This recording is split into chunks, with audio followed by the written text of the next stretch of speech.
Olá, pessoal! Vamos para mais um episódio do projeto De Frente com Gabi. Hoje o convidado é o professor Fábio Ramos Barbosa Filho, que é professor do Instituto de Letras da Universidade Federal do Rio Grande do Sul, com doutorado em Linguística pela Universidade Estadual de Campinas, Unicamp. Ele se dedica ao ensino e à pesquisa das relações entre linguística, psicanálise e marxismo, tendo a semântica como eixo central de suas reflexões. Além de sua atuação acadêmica, Fábio é psicanalista e membro do Centro de Estudos Psicanalíticos de Porto Alegre. Serra. É CEP de PA, CEP eu de acho PA. que é CEP de PA que chama, né? Bom, Fábio, eu vou chamar você, talvez, até avisando aqui o pessoal. Eu acho que por muitas vezes eu vou, ao invés de chamar ele de Fábio, vou chamar ele de Prof, que é assim que eu costumo chamar o Fábio. Eu conheci o Fábio no ano passado, num curso de linguística para psicanalistas, inclusive recomendo. Quem acompanhou aqui, quem está acompanhando de frente com Gabi desde o primeiro episódio, vai recordar que no primeiro episódio, na conversa com Luciana Salum, eu comentei desse curso lá no episódio, e justamente porque o professor Fábio faz um trabalho muitíssimo interessante, né, de pensar essa relação, vamos pensar assim, articulação, né, aproximações e distanciamentos entre linguística e psicanálise. E sou fã do Fábio, do trabalho do Fábio, e hoje a gente vai estar aqui para conversar, né? Estamos aqui para conversar com o Fábio sobre um artigo que ele publicou no ano passado, em 2024. Acho que a revista também é da instituição, né, a qual ele faz parte, que tem como título Freud, o linguista sem saber. Achei o título assim extremamente interessante, né? É, E inicialmente gostaria de já agradecer a disponibilidade do Fábio em estar aqui conversando com a gente sobre esse trabalho. Obrigada, Fábio. Obrigado a você pelo convite. Bom, a primeira questão que me chama a atenção é o título, né, que aponta um equívoco de leitura bem interessante, né? O sem saber, como você mesmo coloca na introdução ali do artigo, ele aponta para um substantivo e um verbo. Eu queria que você falasse um pouco sobre, enfim, o que que você pensou, como que você, enfim, é, construiu a ideia dessa escrita, desse trabalho. Bom, vamos lá. Agora, eu te agradeço pelo convite, né? Acho que é muito importante esse trabalho de divulgação científica consistente, séria da psicanálise nas redes sociais, na internet, sem aquela,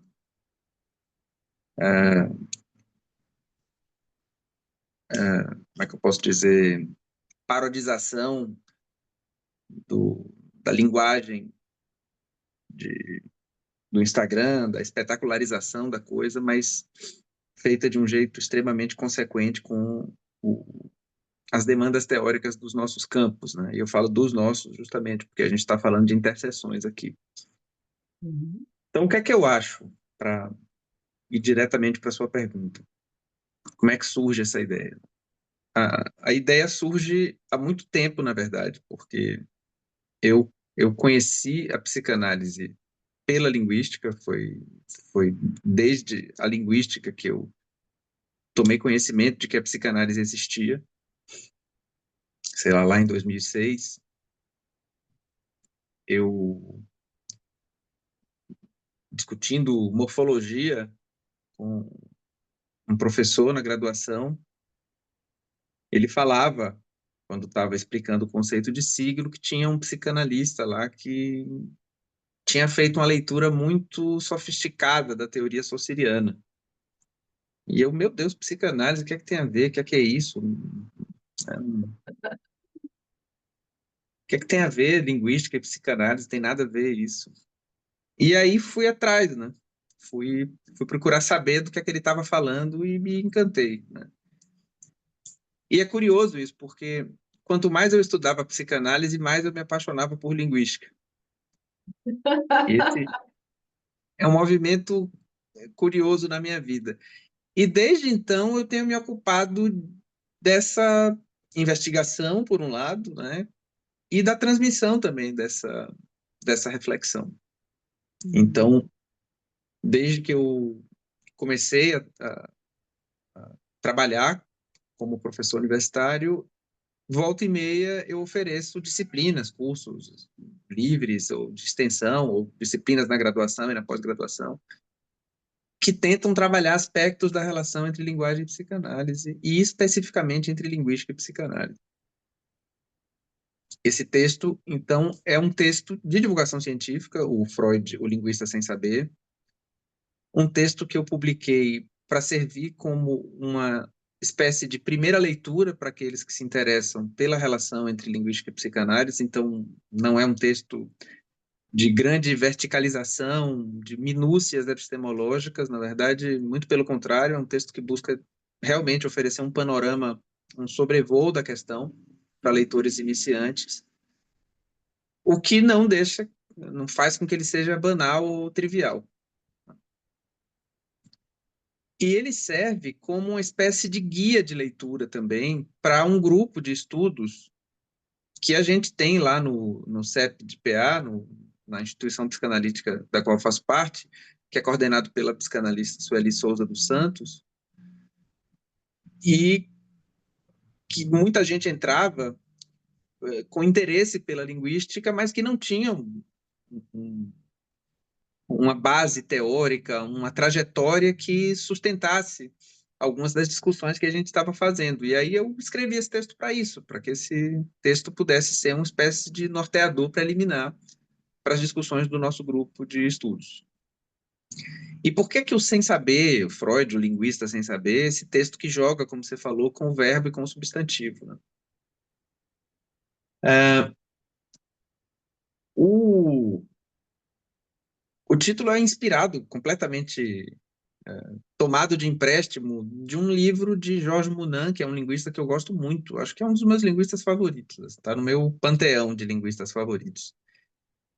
Esse Georges Mounan escreveu um livro chamado Saussure, o estruturalista sem saber.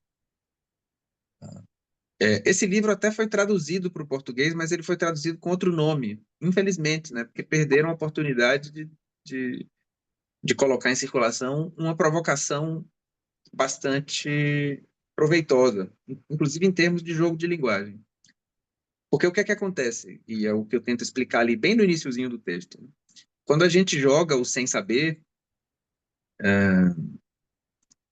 por uma equivocidade própria das línguas naturais, né, que a partir das múltiplas possibilidades de encadeamento e de encaixe que um elemento linguístico adquire no interior de uma cadeia, em determinadas condições, o mesmo elemento adquire outras vias de significação. Então, pelo fato de que as línguas naturais são estruturas dotadas de semantismo, né? São estruturas dotadas de elementos que significam, não são só elementos, né? São elementos capazes de significar. O sem saber vai pelo menos por duas vias. E eu acho que foi esse o caminho que eu busquei explorar. Ele não vai só por duas vias de conteúdo, digamos assim, né? Ele vai por duas vias, inclusive, de classe gramatical, como você mencionou. Se o sem saber é lido de um jeito, ele restituída a essa formulação a classe de verbo, né? E numa outra chave de leitura é como um substantivo. Então a gente pode dizer assim, Freud é um linguista, embora não saiba que é linguista, ou Freud é um linguista que não possui um saber formal sobre linguística, embora haja reflexões linguísticas no interior de sua obra. Então, é na condensação dessas duas determinações possíveis que eu tento trabalhar a relação de Freud com a linguística nesse texto. Ou seja, ele não sabe o que está fazendo, mas ele faz, porque a premissa que eu sustento nesse artigo é de que há uma teoria, uma linguística em estado prático em Freud. Essa é a, a minha premissa elementar. Existe tanto uma teoria da palavra em Freud, em estado prático, uma teoria lexical, quanto uma teoria gramatical em Freud, em estado prático. Então, nesses dois desdobramentos possíveis que eu tento pensar a relação com o título do texto. E que não é só uma coisa teórica ou especulativa, porque a gente está o tempo todo na clínica também com essas tensões em que as palavras, e se a gente admite, né, eu acho que essa é uma questão importante para um linguista que se ocupa da escuta do inconsciente, se a gente admite que as palavras não têm sentido, mas elas adquirem algum sentido a partir das relações que elas contraem com outras, se a gente parte desse princípio da associação e da combinação, da seleção e da combinação, né, que é o que Saussure vai chamar de relações associativas e relações sintagmáticas, metáfora e metonímia, muito simplesmente, né? A gente está o tempo todo às voltas com isso também na clínica, por exemplo. Quando alguém diz ouve, e eu acho que esse é um exemplo que eu trago em outro texto que vai sair até, a gente não sabe se é o verbo haver ou o verbo ouvir, né? Uhum. Não tem como a gente admitir de saída que essa unidade lexical tem um sentido estável, ou ele adquire estabilização a partir das relações imaginárias entre esse elemento lexical e outros, né, em cadeias parafrásticas subjacentes. Então, a relação da linguística com a psicanálise, já para aproveitar uma coisa que eu queria dizer mais para frente, não é uma relação de pura especulação, ela tem importâncias e incidências clínicas também. De tal Uhum. maneira, e esse é o título do texto que eu vou publicar logo em seguida, a gente precisa escutar com a língua. Que ótimo. Esse é outro título. É um texto que eu tô terminando. Eu acho que hoje eu envio ele para a revista. Que legal, prof. Muito bom. Teve algo que você trouxe aí que seria um ponto que você trouxe que eu ia pedir para você explorar, que me chamou a atenção, que é quando você fala sobre essa linguística em estado prático. Eu não sei se até tem na nota algo a partir de Althusser, né? E você fala desse caráter formal da língua. Se você pudesse desdobrar um pouquinho mais, que eu achei muito interessante quando você traz isso no texto do artigo. É uma tomada de posição bastante freudiana essa, de admitir que as línguas são entidades formais, né? Se a gente pega lá desde o primeiro texto de Freud, o primeiro livro dele, na verdade, né, o livro das afasias, a monografia que ele escreve sobre as afasias, a crítica que ele faz ao localizacionismo em neurologia, propondo já um caminho completamente novo a respeito do que ele chama primeiro de aparelho de linguagem e que depois vai permitir a elaboração de uma primeira teoria do aparelho psíquico. O que ele está dizendo ali é que, por exemplo, o que falha na fala não é contingente justamente porque a base do dizer é composto por relações formais. Então, as, as possibilidades, se a gente pensa nas parafasias, né, e mesmo depois nas parapraxias, apesar dessas falhas serem contingentes, elas não são aleatórias, elas podem deslizar, elas podem ser outras, mas elas não podem ser quaisquer umas. Elas não Uhum. podem, não percorrem um trilhamento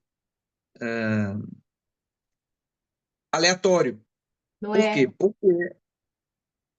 Porque o dizer ele é alicerçado numa estrutura de combinações que impõe ao falante leis objetivas. Eu acho que essa já é uma das primeiras marcas do corte narcísico saussuriano também, né, que vai supor, talvez um dos primeiros a declarar isso explicitamente, que o falante é um efeito de uma estrutura que antecede o falante, né, que o antecede. Então, Eu acho que isso é muito importante, inclusive em termos teóricos, para a gente pensar uma teoria do falante em Saussure que não seja uma teoria psicologista do falante.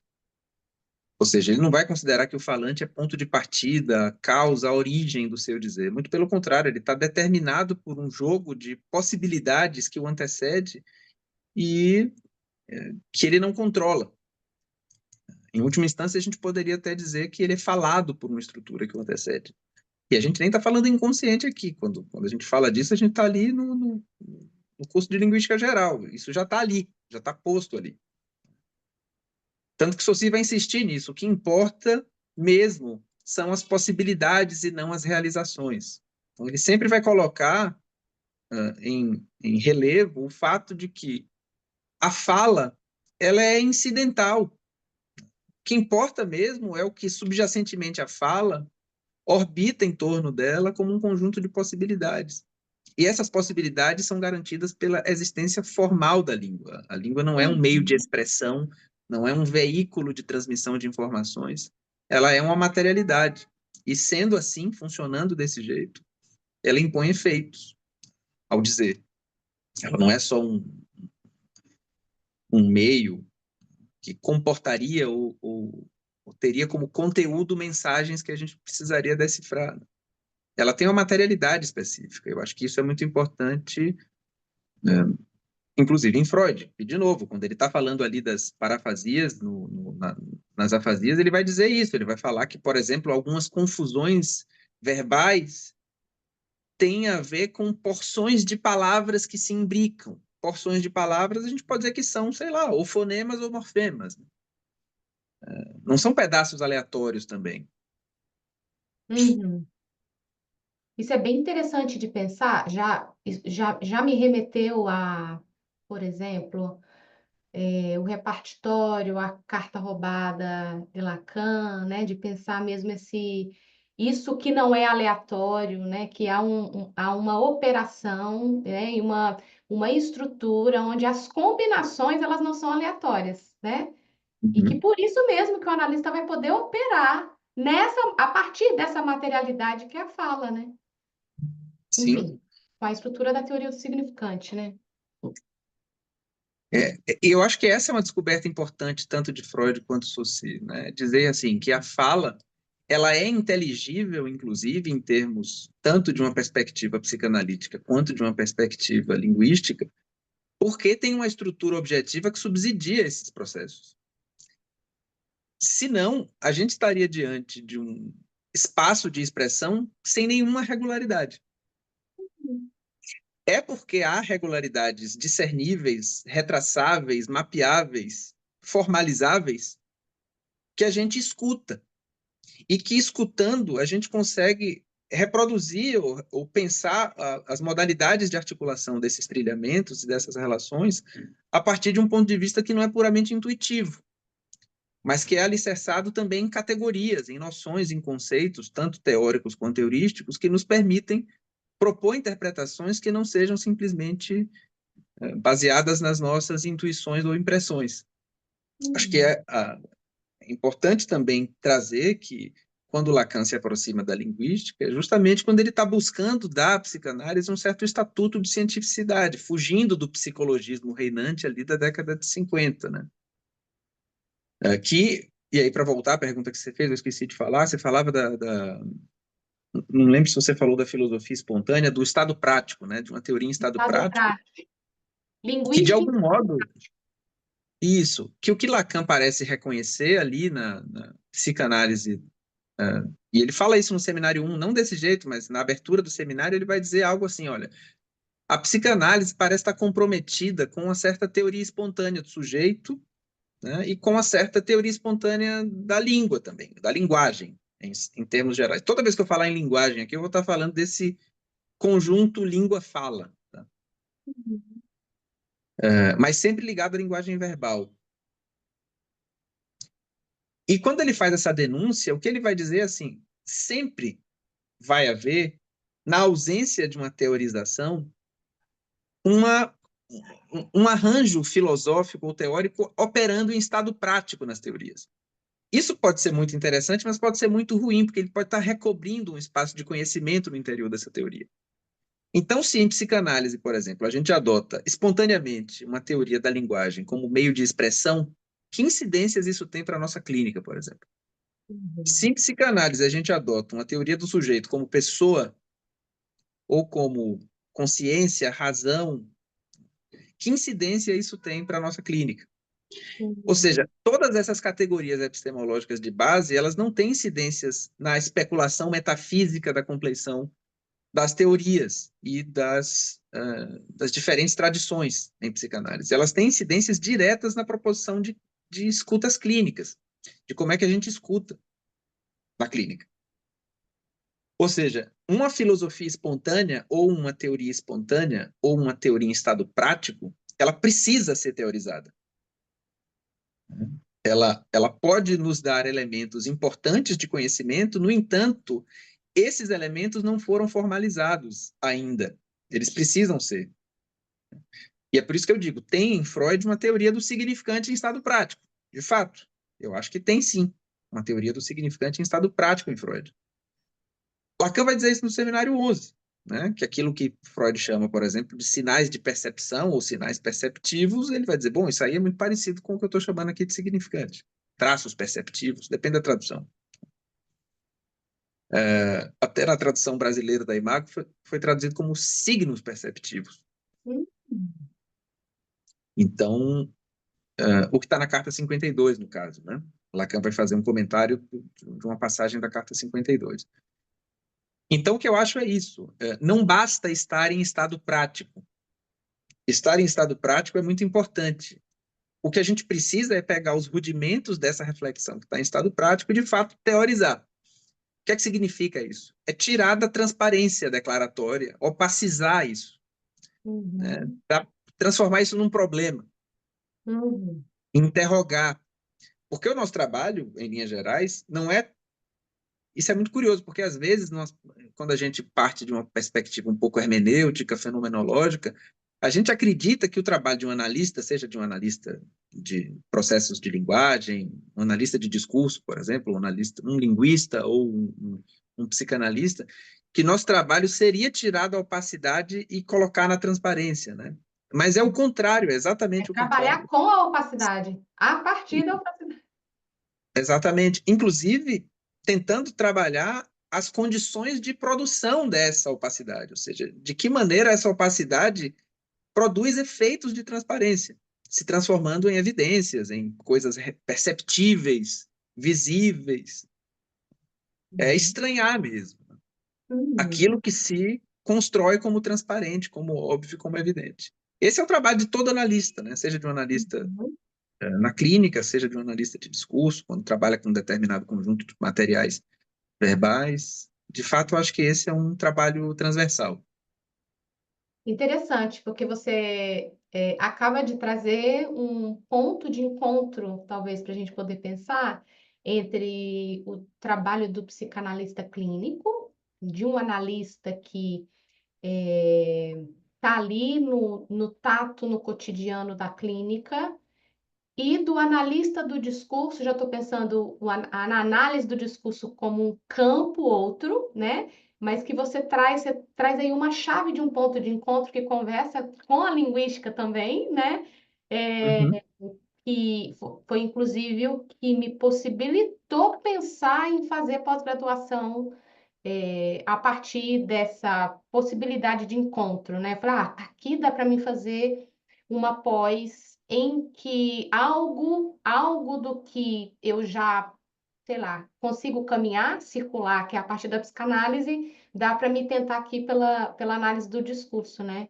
Você consegue uhum. falar um pouco mais sobre isso? Você acha que tem outros pontos de encontro? Tem vários, tem vários. Eu publiquei um artigo que chama Sobre o Acontecimento, saiu na revista Conexão Letras, uma revista aqui da Universidade, da Federal do Rio Grande do Sul. Eu tento falar um pouco sobre isso, sobre o que é que o analista de discurso e o psicanalista chamam, respectivamente, de discurso e de análise. O que é discurso e o que é análise em cada um desses dois campos, né? Mas fazendo um balanço da minha posição, né, a respeito disso, né? Eu acredito que a relação entre análise de discurso e psicanálise é uma relação polêmica e fecunda. Então, são, são dois campos que se ocupam disso, né? Que se ocupam de como é que, em que condições e quais são os processos que dissimulam a materialidade desses mesmos processos, transformando esses processos em unidades, como se essas unidades fossem unívocas, indivisíveis, né? Eu acho que os dois se ocupam disso, tanto o analista de discurso quanto o psicanalista, e só para, de repente, o pessoal mais da psicanálise que não tem tanto contato com linguística, com análise de discurso, a análise de discurso é uma linha de pesquisa usualmente trabalhada na linguística, situada universitariamente na linguística, academicamente na linguística, e que se ocupa disso, é uma semântica que se ocupa do trabalho com processos de significação, supondo que existe alguma relação entre língua e ideologia. Então, a análise de discurso é base, muito grosseiramente, é isso. Tá? Então, o que é que eu acho que é similar? É isso, né? É poder, de maneira não intuitiva, inclusive a partir de processos de formalização, reconstruir esses processos de produção dos efeitos de evidência. Então, acho que é aí que reside uma semelhança heurística entre esses dois lugares. Né? Só que tem um problema recente, que eu acho que começa ali nos anos 2000, que é de muitos psicanalistas que trabalham na universidade estarem usando a análise de discurso como uma metodologia de pesquisa. Aí é outra coisa. Exatamente. É análise de Então, conteúdo. Não. exatamente. É transformar um campo teórico em metodologia. E E, de fato, a análise de tem muita conteúdo é gente. uma metodologia. Né? A Sim. análise de Análise de conteúdo é uma conteúdo, não é metodologia. do discurso, não. De fato, nem um pouco. Análise de conteúdo é uma metodologia, por quê? Porque você alimenta esse, essa metodologia de dados invariantes, né? É muito comum, por exemplo, Categorias, né? você alimenta de palavras, né? Só que Uhum, você não precisa de uma teoria da palavra. A análise de conteúdo não reivindica para funcionar uma teoria do signo, por exemplo, uma teoria do significante. Palavra é palavra, tudo é muito transparente ali. Palavra é palavra. Então, se você tem 20 vezes a repetição de uma palavra, você tem 20 vezes uma repetição do mesmo. Por isso que eles contam palavras e dizem que um texto que tem muitas palavras tem uma determinada frequência, etc. e tal, como se essa repetição formal fosse uma repetição semântica. Olha, uhum, tanto em psicanálise quanto em análise de discurso, a gente não pode admitir que a repetição de um mesmo item lexical é uma repetição da mesma palavra. Bom, o uhum, título do texto que você começou falando, Freud, o linguista sem saber, já nos coloca diante dessa realidade incontornável de que não existe homologia entre a existência formal de uma palavra ou de um enunciado e seu sentido. Né? Volto ao enunciado que eu tinha também trazido lá no início. As palavras não têm sentido. Né? Elas adquirem sentido. Acho que isso é muito importante, tanto para linguistas quanto para psicanalistas, porque esse é o movimento que nos permite opacizar essa transparência elementar da nossa relação espontânea com a língua, que é essa. Como falantes, ordinariamente, as palavras têm sentido, eu sei muito bem o que é que eu estou falando, isso significa isso, aquilo é aquilo, a gente sabe. E esse é o problema. Né? Esse é todo o problema, porque esse é o problema do funcionamento do imaginário, que a gente precisa desinflacionar, que a gente precisa furar com o nosso trabalho de análise. Então, esse eu acho que é um caminho possível para pensar as relações entre análise de discurso e psicanálise. Como é que a gente pode supor procedimentos de trabalho que não sejam metodológicos, mas que procurem trabalhar as afinidades teóricas dos dois campos. uhum. Então, isso, reconhecer, por exemplo, que o imaginário é um conceito fundamental para uma teoria da ideologia, Uhum. reconhecer que o conceito de significante é fundamental para um trabalho com a opacização desse conceito ideológico de palavra. Então, a gente tem caminhos aí, a gente tem caminhos possíveis que, no fim das contas, eu acho que conduzem todos a esse lugar, que é de nem psicanalizar o texto, né? Nem psicanalizar para a gente não correr o risco de fazer psicanálise aplicada, né? E nem também fazer o contrário, né? Ir com categorias da linguística como se a gente pudesse fazer uma espécie de, sei lá, de linguística clínica, ou, né? Ou seja, nem de um lugar para o outro, né? Transformando em metodologia algo que teoricamente poderia ser muito relevante, e nem no caminho inverso. Muito bom. Quando você falou o título sobre o acontecimento, acho que foi isso, né? Uhum. Engraçado, me veio em associação livre, assim, na hora, a noção de acontecimento discursivo. Ué, eu não sei se o acontecimento de discurso, não sei se em Lacan eu já li acontecimento de discurso, ou acontecimento, acontecimento discursivo na análise do discurso, ok, né? Que é Uhum. um conceito, uma noção É uma bem categoria. importante. É uma categoria, exatamente.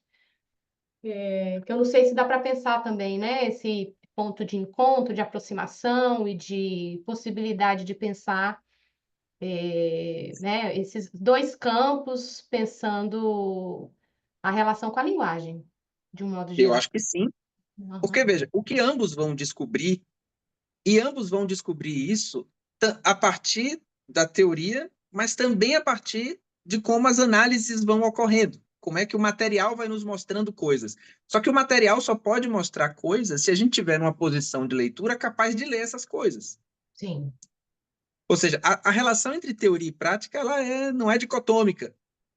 É justamente por isso que Althusser vai dizer que a teoria é uma prática, né? Ele vai chamar de prática teórica. Ele não vai abrir mão de tirar a teoria desse espaço da especulação e transformar a teoria numa prática de transformação. A teoria transforma matérias-primas ideológicas em conhecimentos.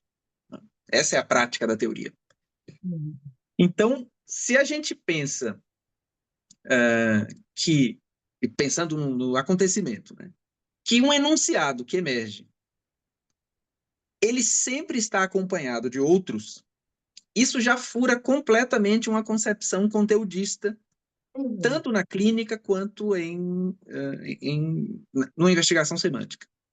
Porque, Uhum. veja, se a gente acha que as palavras têm sentido, né, ou que as frases têm sentido, ou que a gente entendeu o que o paciente quis dizer, porque ele disse aquela palavra e aquela palavra significa tal coisa, a gente está cometendo um engano. Só que esse engano é o verdadeiro sucesso da ideologia que nos subjetiva enquanto falantes ordinariamente. É essa mesmo, de novo, né? Eu sou racional, consciente, livre, eu sei muito bem do que eu estou falando, né? Essas palavras têm sentido, essa palavra significa tal coisa, eu sei muito bem o que é isso, eu sei o que é família, pai, mãe, né? Eu sei muito bem o que essas palavras significam. E a gente tem que esquecer isso, né? Eu acho que esse é um dos princípios teóricos elementares, né? Esquecer o saber. Né? É fundamental esquecer o saber. Porque o saber ele é profundamente imaginário. Né? E não é um defeito. Sem ele, a gente não teria condições de construir conhecimentos. Só que a gente não pode se restringir ao saber como fonte de descrição de processos complexos. O saber não é suficiente, ele nos dá o reconhecimento das unidades, mas ele não nos permite conhecer essas unidades como os processos que se condensam em unidades. Eu acho que isso é muito importante. Então, o caso do acontecimento, quando a gente vê que um enunciado retoma outros, e que o acontecimento de um enunciado, o acontecimento de uma palavra, o acontecimento de a emergência de uma palavra, nesse sentido de acontecimento, quando emerge uma palavra numa cadeia, que essa emergência supõe que várias outras estejam no entorno, a gente vai para um outro caminho, inclusive num outro caminho associativo, que foi o que acabou de acontecer, né? Eu falei acontecimento, você já pensou em acontecimento discursivo, aí veio Aham. Lacan, aí veio, né? E eu acho que isso é importante para retomar o que eu disse lá no início. É o fato de haver estruturas objetivas, anteriores, exteriores e independentes do que está sendo dito aqui e agora, que subsidia a possibilidade dessas associações acontecerem. Uhum. Sem estruturas, a gente não teria essas associações. Essas associações iam se alicerçar em onde? Né? E o fato de que a gente tem estruturas, como a língua, o inconsciente, a ideologia, que se entrelaçam, mas não se confundem, Esse é um grande desafio, na verdade. Pensar a relação entre esses três grandes domínios é um grande desafio, né? Ideologia, inconsciente e língua.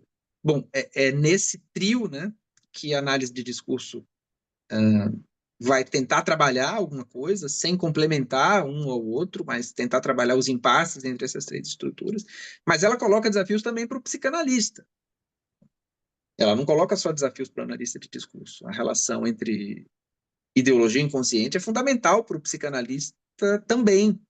Né? E isso Uhum. foi uma grande discussão nas décadas de 60 e 70. Se a gente pega os textos de Michel Thor, por exemplo, né? Se a gente pega o próprio trabalho de Althusser, que está tentando produzir uma reflexão em torno da obra de Freud e de Marx. Até na década de 20, 30, você tem os freudomarxistas lá tentando pensar a relação entre inconsciente e ideologia, de um jeito meio esquisito, mas tão. Então, é um grande campo de exploração que é impossível dizer que eles não conversam, que eles não dialogam. A questão Uhum. é evitar o risco da complementaridade. Eu acho que esse é o risco, né? Como se a gente pudesse imbricar esses campos formando uma grande teoria harmônica e capaz de explicar tudo, né? Que eu acho Apagando que as tensões, né? Existem exatamente. questões, impasses, né? Claro, a Ah, linguística coloca questões para a psicanálise o tempo todo, a psicanálise coloca questões para a linguística, o marxismo coloca para as duas, e é assim, é nessas tensões e a partir das questões que emergem dessas contradições, como você falou, que a gente tem algum interesse em propor perguntas e construir alguma reflexão nesses impasses, e não somando esses três campos. muito bom. Nossa, eu passaria horas conversando sobre isso. Muito bom, muito bom. É, Tá, eu vou pular aqui porque a gente já, meu roteiro, a gente já perpassou aqui por várias questões, a questão do falante ser falado, né, também me remeteu, enfim, que você vai falar sobre a questão que, né, as estruturas que o antecedem e o determinam, né, a língua inconsciente. Eu gostei muito da parte que você vai tratar e o título, né, a estranheza familiar da palavra. Eu Uhum. gosto muito de títulos, eu gosto da criatividade dos autores com relação aos títulos. Eu gostei muito dos títulos, né, da sequência, assim, da estrutura do texto.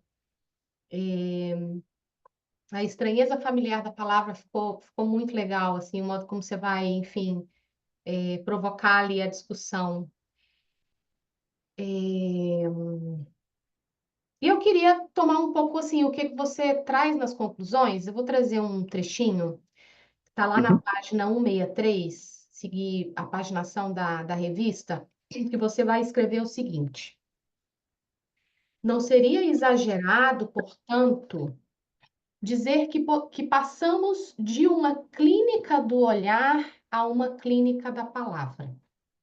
Essa clínica restitui ao paciente um lugar de saber e poder radicalmente distinto, pois não é apenas a legitimidade de sua fala que está em questão, mas o estatuto dessa fala como matéria-prima de qualquer trabalho possível. Achei muito interessante essa parte dessa discussão nas conclusões que você traz. Eu acho que você até aborda essa questão da clínica do olhar vinculada à questão médica mesmo, né, da medicina, né, para pensar, bom, o nosso trabalho está nisso que você está abordando como clínica da palavra. Achei muito, muito, muito legal, muito precioso. Eu acho. Eu acho que a gente está diante de uma clínica da palavra desde que a gente estranhe o que é isso, né? Desde que a gente admita que a gente não sabe o que uma palavra é. Uhum. Porque se a gente admite que a palavra é isso, né, um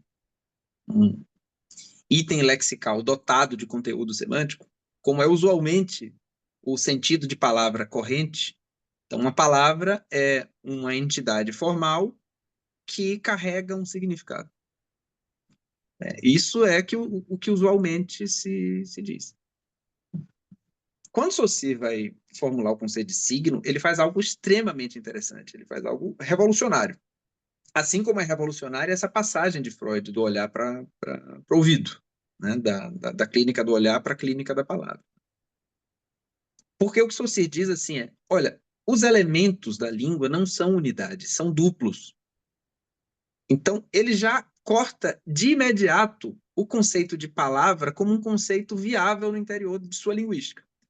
Ele vai dizer assim, a palavra não pode ser considerada como uma unidade. Então, eu vou descartar isso, porque na língua não tem unidades. Ou seja, ele diz literalmente isso. Ele diz assim, as unidades da língua são coisas duplas. Por quê? Porque as unidades da língua são processos que possuem um efeito de unidade. O signo é um efeito de unidade.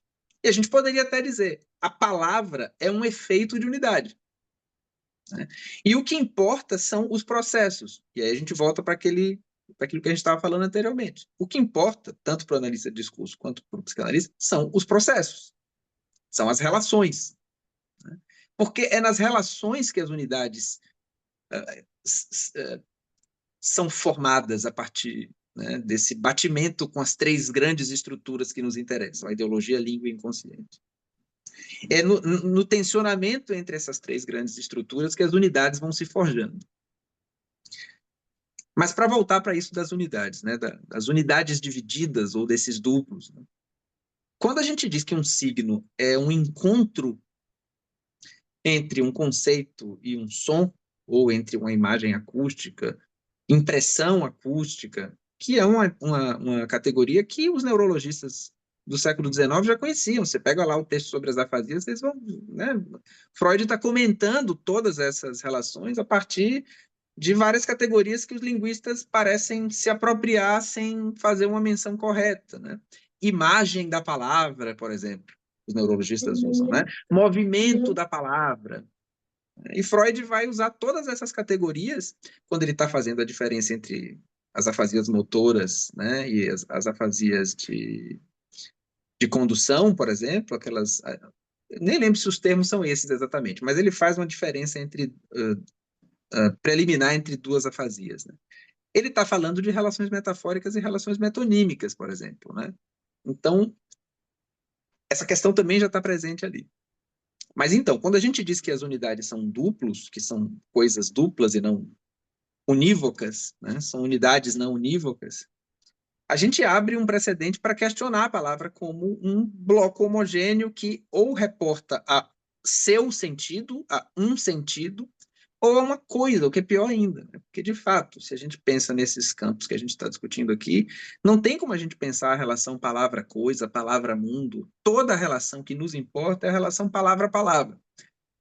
Né? De novo, não num sentido lexicalista de palavra, entendido como uma entidade formal dotada de sentido ou dotada de conteúdo semântico. A gente precisa admitir que palavra, numa perspectiva que nos interessa, é um traço vazio. Um traço vazio que só adquire sentido em relações. Então, não tem sentido. Né? Pega sentido. Eu gosto muito dessa palavra, pega, porque ela é frequente no vocabulário filosófico também, se a gente pensa na tradição materialista, e ela é importante para a gente pensar essa primazia das relações sobre os efeitos. Né? Tudo reside, todo o nosso interesse reside nas relações e nos processos, como eu já disse. Então a gente tem que pensar a palavra em seus processos, né? E não como se ela fosse uma unidade passível de catalogação, principalmente se essa catalogação for a priori, o que é muito comum a gente escutar de alguns colegas, sobretudo que não partilham dos nossos pressupostos teóricos, de dizer assim, ela disse aquela palavra, como se isso significasse alguma coisa. Meu paciente disse essa palavra, ou meu paciente repete essa palavra. A vontade de dizer, mas isso não significa nada. A priori, E não daí, né? significa nada. Inclusive, de novo, quem disse que essa repetição é a repetição da mesma palavra? Beleza que a gente pode até dizer, é a repetição do mesmo traço fônico, e a repetição, mas às vezes não é mesmo, volta lá para o ouve e ouve, né? Do verbo haver e do verbo ouvir. Se a gente para pensar do ponto de vista formal, é rigorosamente idêntico. Então, é no desdobramento possível de que esses feixes fônicos formalmente idênticos possam adquirir outros efeitos de sentido, que a gente pode pensar uma possibilidade de tomar uma clínica da palavra que não seja uma clínica do conteúdo da palavra, Uhum. né? Mas uma clínica das relações entre esses diferentes feixes ou traços, na medida em que nas relações que constituem com outros vão adquirindo sentido. Então, o sentido é construído, ele é O pegado, sentido, como você trouxe, né? ele pega. E não pega também, porque isso é muito importante. O sentido, ele pode ir para muitos lugares, mas não para qualquer um, né? Uhum. Justamente porque tem estrutura, e justamente porque essas estruturas são dotadas de caracteres formais. Uhum. É porque há estrutura que não dá para ir para qualquer lugar. Uhum. Que as falhas, por exemplo, e Freud vai dizer isso magnificamente bem, tanto no livro dos Xistes quanto na Psicopatologia da Vida Cotidiana. Ele vai mostrar para a gente, inclusive, que não é qualquer trilhamento associativo que preside ao funcionamento de um ato falho, né? Os trilhamentos são trilhamentos formais, são porções de novo, fonemas ou morfemas. Uhum. Não é qualquer coisa. Uhum. Portanto, não pode ser qualquer um, não pode ir para qualquer lugar. Volta a um ponto que é importantíssimo, de novo, para furar também essa pretensão narcísica do sujeito ordinário, mas também do psicanalista, de que ele sabe do que se está falando, ele sabe o que está escutando. Se a gente parte do pressuposto que está sabendo, já não é essa psicanálise que a gente está conversando aqui. Principalmente quando são palavras consagradas, que se confundem com termos, como essas que eu falei anteriormente, ali, família, pai, mãe, né? Amor, vida, tranquilidade. Eu quero ter uma vida tranquila. Aí que a gente pode fazer uma paráfrase do tipo, então se ele quer ter uma vida tranquila, ele está dizendo que ele não quer ter uma vida atribulada. E de onde é que veio essa relação? Né? Imaginário de Bom, quem está escutando. exatamente, perfeito. Né? Então, eu acho que é importante restituir a radicalidade da reflexão freudiana sobre a palavra nesses termos, porque, como Uhum. eu disse lá no início, Freud tem uma teoria da palavra que é profundamente antilexical, ou seja, que é profundamente contrária a essa ideia de que a palavra contém algo. Uhum. E Saussure vai dizer a mesma coisa. E, de Uhum. algum modo, todas as tradições linguísticas que a gente atribui aí esse rótulo de estruturalistas também vão dizer a mesma coisa. Por isso que eu acho que a relação da linguística com a psicanálise é uma relação epistemologicamente necessária. Não tem como a gente fugir da linguística quando é psicanalista, pelo menos se a gente leva a sério a radicalidade da descoberta freudiana. Com certeza. Não tem como. É impossível. Porque senão a gente vai continuar repetindo aqueles mantras imaginários, de novo, de que a língua é um meio de expressão, de que a língua é um veículo de comunicação. A comunicação é essa palavra maldita que a gente não deve nem falar, né? Mas que é isso, né? Que é um saber que se consolida imaginariamente, mas com o qual a gente precisa romper para trabalhar do jeito que a gente trabalha, ou seja, para escutar do jeito que a gente escuta. Só é possível escutar o inconsciente na medida em que a gente admite que as palavras não têm conteúdo. Uhum. Não tem o seu conteúdo. Não tem um conteúdo. Muito bom, prof. Espero que você escreva mais artigos, como esse. Acho que esse é um trabalho de transmissão, né? A transmissão escrita, ela é super importante. Os escritos, né? Não pensando no sentido lacaniano do escrito como algo da ordem do real, enfim, da, da, da álgebra, da formalização, mas pensar assim a importância da gente ter essa produção, né? É, então, muito bom, muito bom. Depois eu quero o acesso a esse outro artigo que você comentou sobre o acontecimento Sim. e aquele sobre análise do discurso.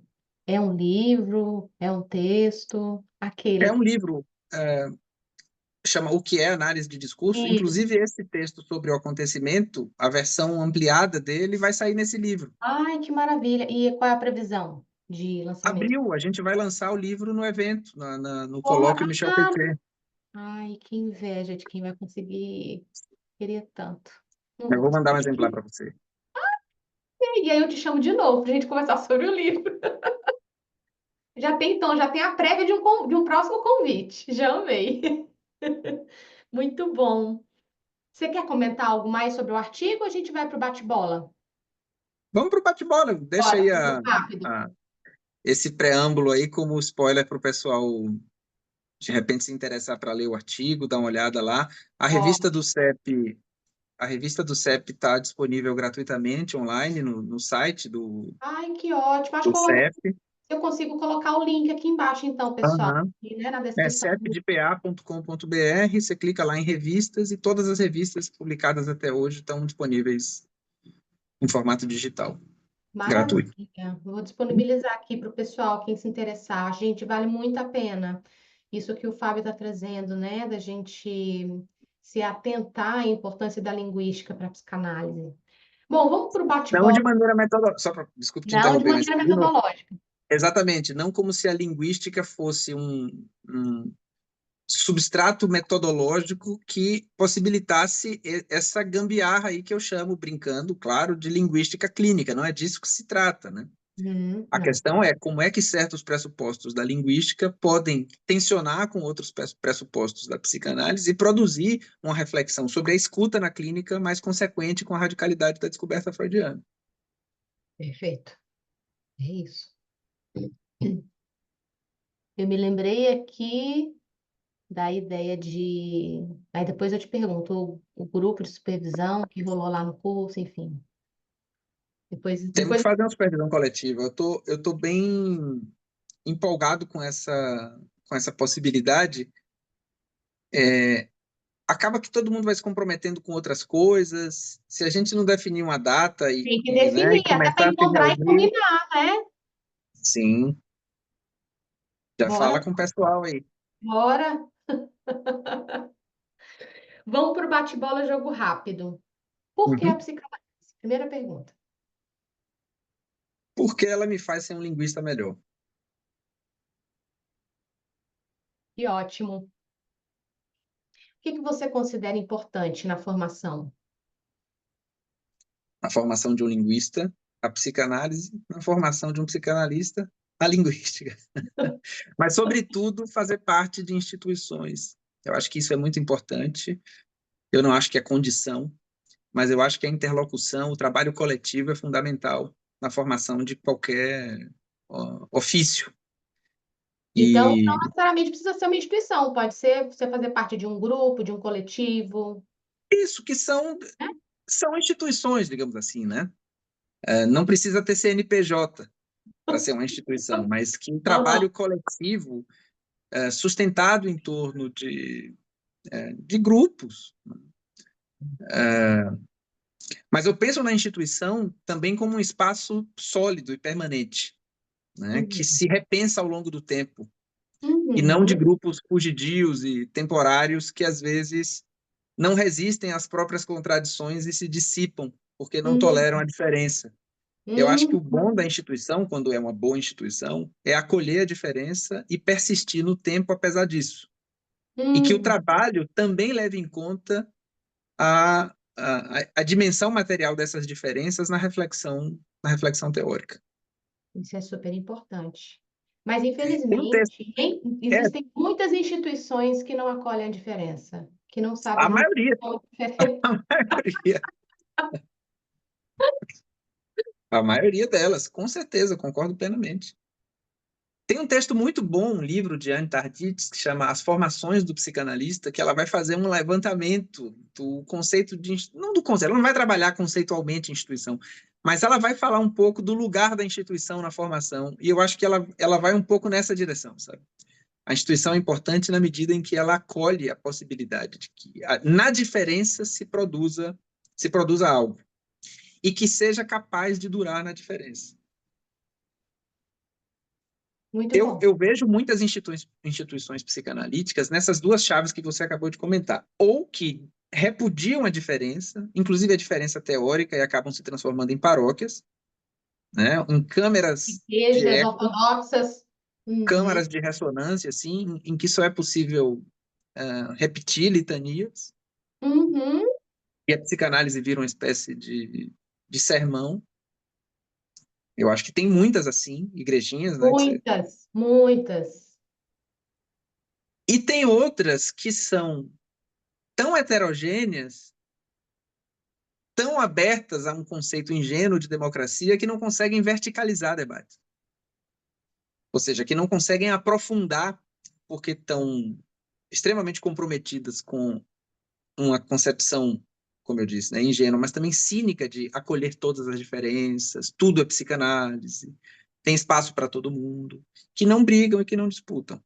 É, Uhum, eu acho que é preciso ir contra essas duas formas de instituição e uhum, tentar construir, eu não sei se é possível, né, uma instituição capaz de acolher a diferença e capaz também de verticalizar em meio às brigas, às disputas, ao reconhecimento de que, embora a gente admita ou reivindique o nome de psicanálise a diversas práticas, isso não é transparente e isso precisa sim ser disputado com respeito e, sobretudo, com rigor intelectual.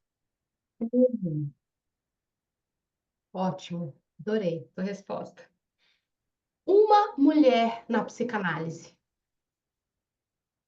Sueli Souza dos Santos, A coordenadora do grupo de estudos. coordenadora do grupo de estudos, foi fundadora e presidente do primeiro sindicato de psicólogos do Rio Grande do Sul, tem uma Hum. história maravilhosa de militância, não só pela psicanálise, na psicanálise, em torno da psicanálise, mas também pensando as relações entre psicanálise e política. É uma grande psicanalista, uma grande transmissora da psicanálise, resistiu firmemente à hegemonia da escola inglesa, por exemplo, no interior do CEP, que é a instituição da qual eu faço parte, insistindo no ensino de Lacan, no estudo de Lacan, em meio a essa hegemonia da escola inglesa. Então, é uma pessoa que eu admiro imensamente. Gosto muito dos textos dela também. Ela escreve magnificamente bem. E deixo como recomendação para todo mundo que queira descobrir. De repente é isso, psicanalistas que não estão no mainstream, que não têm uma divulgação e uma via de circulação tão ampla, mas que produzem um trabalho muito consistente, um trabalho muito sério, um trabalho que precisa ser lido. Que ótimo, já fiquei super curiosa para conhecer o trabalho dela. Acho que deve Inclusive, ela fez doutorado em análise de discurso. Ah, é? Uhum, Maravilha! E uhum. deve ter textos dela, né, nas revistas do CEP. Com certeza, tem muita coisa. Procurar. Será que... Em quase toda a revista do CEP tem um texto dela. Ai, fiquei muito curiosa. Já gostei da Uhum. Sueli, só pela sua indicação. É a melhor que temos. Um livro. Um só, Pode falar os que vieram. pode ser dois, bem histérico, né? Pode ser. Pode. Olha, eu vou dizer aqui o curso de Linguística Geral, tá? Porque é um livro revolucionário que produz uma fissura na reflexão sobre língua, linguagem, fala, falante, produz uma ruptura com todas as filosofias da linguagem precedentes e institui um campo de saber novo, um domínio de pensamento radicalmente novo. Então, eu deixaria o curso de Linguística Geral como um livro de cabeceira, um livro decisivo na minha vida, na minha formação, e que eu acho que precisaria ser lido por todos os psicanalistas. Então, acho que é um. E não lido de qualquer maneira, estudado mesmo, investigado, interrogado, revirado do avesso, com muita seriedade. E outro livro que eu vou deixar aqui, assim, como um livro que eu gosto muito, que eu tenho lido repetidamente, inclusive trabalhei com ele no curso de Linguística para Psicanalistas, é um livro de Octave Manoni que se chama Chaves para o Imaginário. De tudo que eu conheço, não tem nenhum trabalho de psicanálise que leve mais a sério as relações entre linguística e psicanálise que esse. Uhum. Tá? É um livro epistemologicamente robusto demais. Não é um livro puramente especulativo, tem várias vinhetas clínicas. Tem um trabalho muito interessante nessa passagem daquilo que a gente comentava, né? Como é que certas elaborações da linguística podem subsidiar uma teoria da escuta que não nos enclausure nesse psicologismo do conteúdo. Uhum. Então, tem uma reflexão muito consistente sobre o conceito de significante ali, que eu acho que é um livro esquecido, tanto que ele não foi mais editado. É um livro muito antigo, é um livro bastante antigo. Se eu não me engano, a minha edição é da década de 70, 70 e poucos, eu acho. Depois posso confirmar. Mas que eu deixo como recomendação também, e que é um livro que eu aprecio e acho também que é um desses incontornáveis aí que a gente precisa, pelo menos para todos que se interessam pelas relações entre linguística e psicanálise, é um livro que precisa ser lido. O que você pode falar? O que vem em associação livre quando a gente pensa em a psicanálise no Brasil? Olha, a psicanálise no Brasil tem um destino muito curioso, né? Eu coordeno aqui um grupo de pesquisa que chama Loucura, Raça, Criminalidade, o alienismo no Brasil. E é muito curioso pensar que a psicanálise chega no Brasil pelas mãos e pela pena dos alienistas que estavam interessados em pensar coisas como a relação entre loucura e racialidade. Arthur Ramos, por exemplo, um dos artífices do movimento eugenista, o próprio Juliano Moreira, que era um, um ferrenho defensor de que a gente não poderia pensar a hereditariedade como um castigo, né, e que, por exemplo, teve uma importância decisiva na construção, inclusive, dos rudimentos de uma crítica à psiquiatria, né, ainda que não fosse um movimento antipsiquiátrico. Claro que eu não vou dizer que ele está aqui nas bases do movimento da antipsiquiatria, mas uma psiquiatria crítica, tanto que foi reconhecido por Lima Barreto, né, como um psiquiatra respeitável. Foi médico de Lima Barreto, inclusive, né, no Hospício Nacional de Alienados, o Juliano Moreira. Mas os destinos da psicanálise no Brasil começam por uma caracterização muito pontual do Brasil como formação social, que é uma formação social colonial, marcada por processos, né, nos quais as questões de racialidade não poderiam deixar de estar presentes. Né? Então, a psicanálise no Brasil nasce desse conflito, dessa contradição entre um saber europeu pensado por um não branco, um judeu, né, no século XIX, mas que serve a princípios da reprodução das relações de dominação. O alienismo é um aparelho ideológico elementar da repetição e reprodução das relações de dominação, das relações de produção dominantes. E é em torno dessas contradições que ela vai se estabelecendo. Eu acho que demora muito tempo no Brasil para a gente ter uma psicanálise verdadeiramente crítica, em todos os sentidos que a gente possa admitir. A psicanálise inicialmente serve como um catálogo de funcionamentos atípicos, digamos assim, né, de funcionamentos divergentes, né, um catálogo para caracterizar e separar da cena pública aqueles desviantes e anormais, com todos eles, né, com Arthur Ramos, com Nina Rodrigues, depois, Uhum. mais com esses alienistas, e depois, quando ela chega, a psicanálise vem para as escolas de psicanálise que vão se formando no Brasil no início do século XX, ela vem a partir de uma relação muito forte com a pedagogia extremamente moralizante. Uhum. Ou seja, uma psicanálise prescritiva, que, por exemplo, produzia a figura do bom filho, do bom pai, da boa família. Né? Uma psicanálise moralista, moralizante, prescritiva e, portanto, não crítica. Também auxiliando a reprodução das relações de produção dominantes, intimamente ligada à reprodução das relações sociais dominantes. Então, o que é que eu acho? Hoje, o que a gente tem é uma oxigenação radical dessas premissas que fundam a psicanálise brasileira, ou a psicanálise no Brasil. Que bom, Eu né? acho com certeza, eu acho que é por isso que essa diferenciação entre psicanálise no Brasil e psicanálise brasileira. Eu acho que só agora, assim, desde o início dos anos 90, né,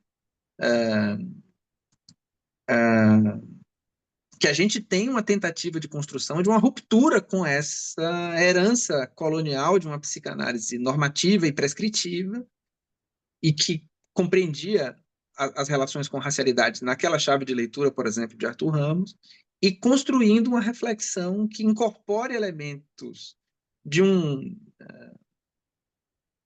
oriundos da formação social brasileira, não como aqueles que necessitam ser reparados para se associar a uma lógica universal ou a uma compreensão, sei lá, universal de família, etc. e tal, mas pensando a especificidade da formação brasileira como um lugar no qual a psicanálise pode se reconstruir. Então, eu gosto muito desses movimentos recentes de questionamento de algumas categorias estáveis demais, como resistência, por exemplo, né? A psicanálise, por muito tempo, buscou um afastamento político da política a partir de uma caracterização extremamente ingênua e burguesa de resistência. Chegou atrasado a resistência. Às vezes o cara anda de ônibus, meu amigo. Então tem uma coisa assim ou seja, incluir, isso é claro, um exemplo idiota, um exemplo mínimo, mas incluir o fato de que é nessa formação social que a psicanálise, tanto teoricamente quanto como dispositivo clínico, se produz, é fundamental para a gente repensar alguns conceitos basilares. Então, eu acho que é importante que a psicanálise desconfie, a psicanálise brasileira desconfie de algumas categorias supostamente eternas, de algumas categorias supostamente universais, e seja capaz de produzir os desafios ligados à, à especificidade da formação social brasileira, como uma formação social de colonial, né, que herda mais de 300 anos de modo de produção escravista como modo de produção dominante. Não é possível que isso não produza efeitos no que a gente chama de teoria e no que a gente chama de prática Impossível. clínica também. Uhum. Mas também que a gente possa repensar o marxismo no interior da psicanálise. Eu acho que essa é uma das características também do que eu chamei agora de psicanálise brasileira, né? É não transformar o político e a política em categorias que vêm de qualquer lugar. Eu acho que Uhum. é muito importante e, do meu ponto de vista, necessário que a radicalidade do pensamento de Marx, junto com a radicalidade do pensamento de Freud, e aí também eu trago Saussure, possam produzir uma psicanálise verdadeiramente crítica e não pedagógica, né, como se fosse uma pedagogia para o proletariado, mas que seja crítica a respeito dos seus próprios fundamentos e que permita, na sua teorização, questionar os fundamentos do sofrimento psíquico nas formações sociais concretas onde ela se exerce.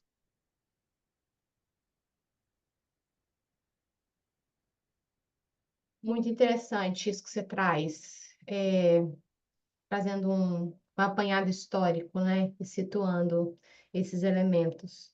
Para a gente poder finalizar, eu queria que você pudesse dizer em poucas palavras assim, o que que você diria para quem está começando a estudar psicanálise? Olha, são tantas coisas. O que é que eu diria para quem está começando a estudar psicanálise?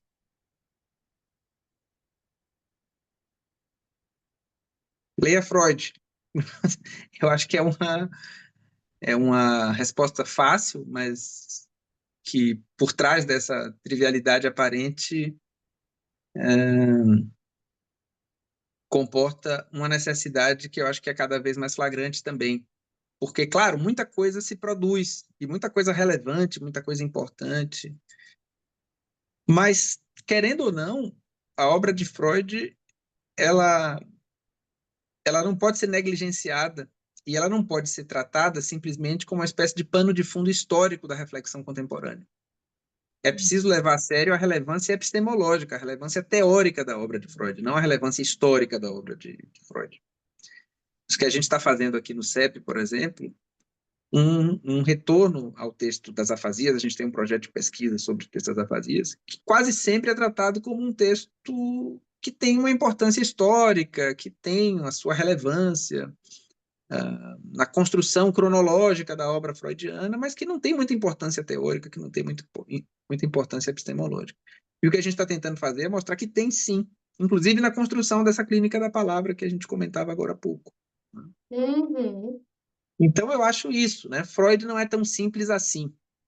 E eu roubo essa formulação de um texto de Pechet em que ele diz: Saussure não é tão simples assim. Peixe também não é tão simples Ah, assim. mas esse aí de fato. Ai, meu Deus. Mas é Ah, isso, ler Freud, bastante Freud. Acho que é muito importante. muito bom. Acho que é por aí mesmo. É, gostaria de agradecer a tua participação, né, em contribuir aqui com o debate, com a discussão, compartilhar um pouco, né, daí da tua, enfim, do teu trabalho. Eu acho que a iniciativa desse projeto é por essa via, é pensar por essa via, né? Poder conversar com psicanalistas, conhecer um pouco do trabalho desses analistas. Você, para além de psicanalista, um linguista, e acho que essa casadinha no sentido de pensar essa articulação e essa relação é extremamente interessante. E eu acho que o teu trabalho, ele produz algo disso, né? Isso é muito, muito bom. Muito obrigada, Fábio. Obrigado a você pelo convite. Conte comigo. E vou te Tá, é só convidar chamar. mais tarde, mais para frente, para a gente conversar sobre o livro. Em abril eu te mando ele. Vou ficar esperando. Pessoal, até o próximo episódio. Espero que tenham gostado.